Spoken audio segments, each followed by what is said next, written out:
Há um tempo atrás eu fiz um vídeo falando sobre questões da história do cristianismo e eu fiz uma sugestão, se as pessoas quisessem saber sobre as causas das perseguições nos primeiros séculos aos cristãos, para elas escreverem nos comentários.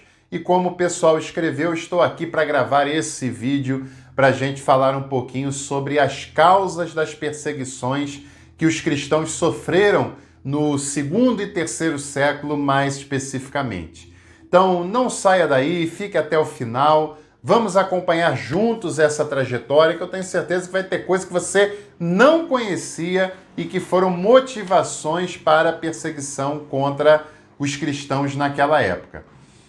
Muito se fala dos cristãos sendo perseguidos, dos cristãos sendo caçados em alguns lugares, em algumas épocas.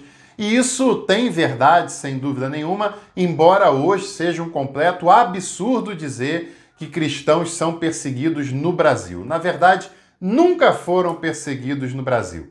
O Brasil sempre foi um país cristão durante o período colonial, durante o período imperial e, na verdade, durante o período colonial foram os cristãos quem perseguiram, mas o cristianismo em si no Brasil nunca foi perseguido. Pelo contrário, o cristianismo no Brasil é bastante privilegiado, principalmente nesse período republicano, principalmente depois da redemocratização para cá, que houve um grande crescimento dos evangélicos de uma maneira em geral, e infelizmente muitos desses evangélicos, denominações, lideranças com proeminência na mídia, têm se dedicado a tirar proveito desse crescimento, a tirar proveito dessa influência e se envolver nas questões eleitoreiras e politiqueiras das questões políticas no Brasil. Claro que o cristianismo deve se envolver com questões políticas, educação, saúde, segurança, salário mínimo decente, desemprego, são questões políticas e são questões teológicas também. Mas questões politiqueiras são aquelas de apoiar um candidato para ter um cargo, para ter um benefício, para ter uma facilitação a mais para a denominação que faz parte, para o ministério que representa. Isso não tem nada a ver nem com política e nem tem menos ainda a ver com evangelho. Mas voltando lá na questão da perseguição, tem pessoas que hoje estão sendo perseguidas em vários lugares do mundo pelo fato de serem cristãs. Não podemos esquecer disso. E lá na antiguidade, os cristãos foram perseguidos, sim, pelo Império Romano. Aliás, a própria filosofia do Império já era um contraste à filosofia e à proposta de reino de Deus que Jesus vem inaugurar com a sua vinda terrena aqui. Os propósitos, por exemplo, no Evangelho de Mateus, os propósitos do reino eram sempre colocados em contraste com os propósitos do império.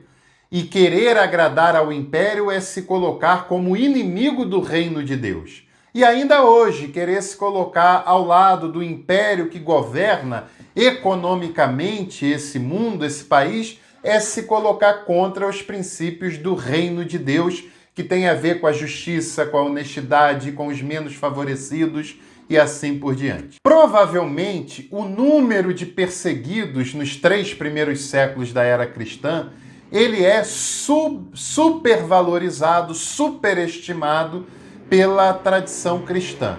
Essas perseguições, elas aconteceram, mas elas provavelmente foram num número muito menor do que se imagina hoje.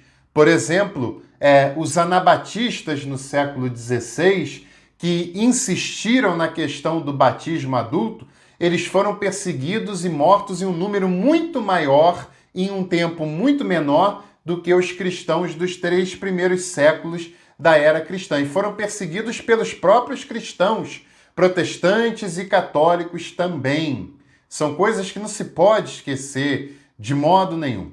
A primeira perseguição com maior amplitude foi a perseguição de Nero, ainda no primeiro século, por volta do ano 64. Nero quis usar os cristãos para desviar o seu foco político naquele momento.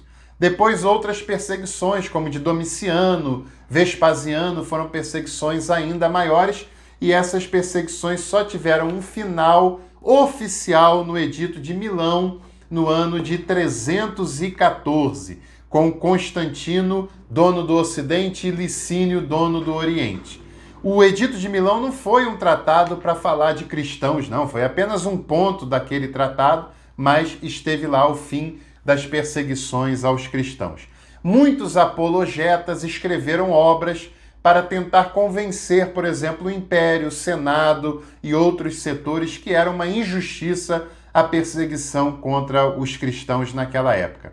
Os cristãos foram acusados de serem ateus. Os cristãos foram acusados de praticar o ateísmo, porque a religião que vigorava no Império Romano era o politeísmo, era a crença em várias divindades, e essas divindades tinham suas representações físicas, materiais, e eram adoradas, eram homenageadas. Durante um período desse império, o César foi divinizado também, e quando os cristãos se reuniam nas suas celebrações, não havia imagens algumas, e eles se negavam a prestar adoração ao César, não como líder político, mas como um líder divinizado. E essas questões foram muito estranhas para a época, porque todo mundo tem uma divindade, e essa divindade tem as suas imagens. Só os cristãos que não têm, deve ser porque eles são ateus e não acreditam em divindade nenhuma. E quando acontecia alguma situação da natureza, alguma catástrofe, a culpa recaía sobre os cristãos, porque pelo fato de serem ateus, eles estavam atraindo a ira das divindades. E isso também gerava um problema financeiro, porque conforme as pessoas se tornavam cristãs, o comércio de imagens religiosas sofria um baque e deixava de vender para várias pessoas com esse processo. Os cristãos também foram acusados de serem antropófagos, porque se entendia que o comer a carne e beber o sangue de Cristo, que isso acontecia literalmente, e que a cada reunião alguém era sacrificado e devorado, o que não tinha o menor sentido. Como também não tinha o menor sentido a acusação dos cristãos cometerem relações incestuosas, porque eles se chamavam de irmãos e irmãs, e muitos entenderam que essa irmandade era literal e, portanto, eles se casavam entre si, não é? Outra causa também foi a acusação de desobediência civil, porque como os cristãos não prestavam adoração ao César, isso começa a ser visto como uma desobediência ao poder civil, ao poder secular. Isso era visto como uma oposição a César, e não era essa a questão, mas eles foram alcançados assim, foram acusados também de desobediência civil, como também incomoda muito o Império o fato dos cristãos crescer cada vez mais, o cristianismo crescer cada vez mais entre as camadas mais pobres, as camadas menos favorecidas desse império, e isso soava como sendo, juntando todas essas coisas, soava como sendo uma tentativa de golpe político, de golpe civil dentro do Império Romano, o que não condizia, mas essas são algumas das causas usadas pelo Império Romano para justificar a perseguição contra os cristãos. E essas perseguições acontecem principalmente no segundo e no terceiro século e vai terminar oficialmente no início do quarto século com o Edito de Milão.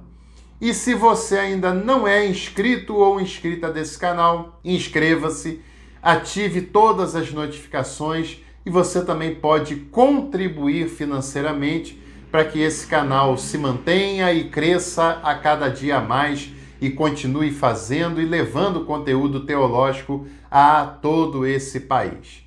Um abraço a todos e todas. E não se esqueça, segunda, quarta e sexta tem conteúdo novo aqui no canal e eu espero por você.